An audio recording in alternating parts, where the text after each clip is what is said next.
Kilalanin natin ang dating gimmick actor na si Boho Molina.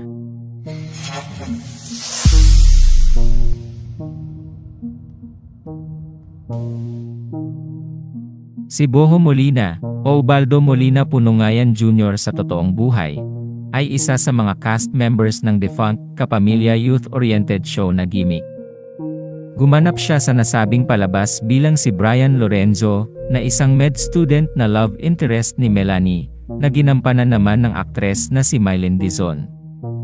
Pagkatapos ng Gimik ay lumipat siya sa Viva Artists Agency, at naging bahagi ng mga palabas na H2K, Hati-Hating Kapatid, at May Bukas Pa, na parehong ipinalabas sa ABC13 noong taong 2000. Sa panahong iyon ay na-in-love siya sa kanyang H2K co-star na si Rica Peralejo.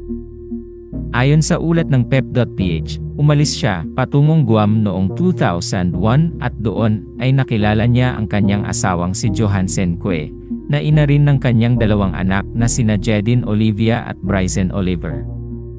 Noong 2010, gumawa ng maikling comeback si Boho para gawin ang 5-episode reunion ng Gimik cast sa ABS-CBN's Your Song Presents.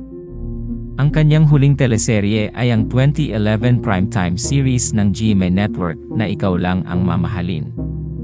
Sa pamamagitan ng email interview ng Pep.ph noong 2017, sinabi niya na nagtatrabaho siya sa isang local media company sa Guam. Sa panayam naman sa kanya ni Paolo Contis sa programang Just In, ikinuwento niya na nagpaplano na raw sila noon ng kanyang non-showbiz partner bago pa man niya iwanan ang showbiz. Anya, I was 29 years old na.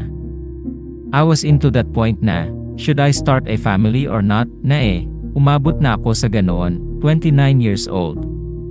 Fortunately, noong dumating ako dito, tinawagan ko si Jen. Jen was deciding to move na to San Diego, at that time, nandito pa rin siya. Nagkita kami and sabi nga namin, eto na tayo, sige na, mag-start na tayo ng bago nating buhay. Bagamat inamin ni Boho na hinahanap-hanap niya ang showbiz, sinabi niyang gusto niya talagang magkaroon na ng panibagong buhay. Ayon sa kanya, kilala na raw niya ang kanyang sarili sa tulong ng showbiz industry, kaya alam na niya ang ginawa niyang desisyon.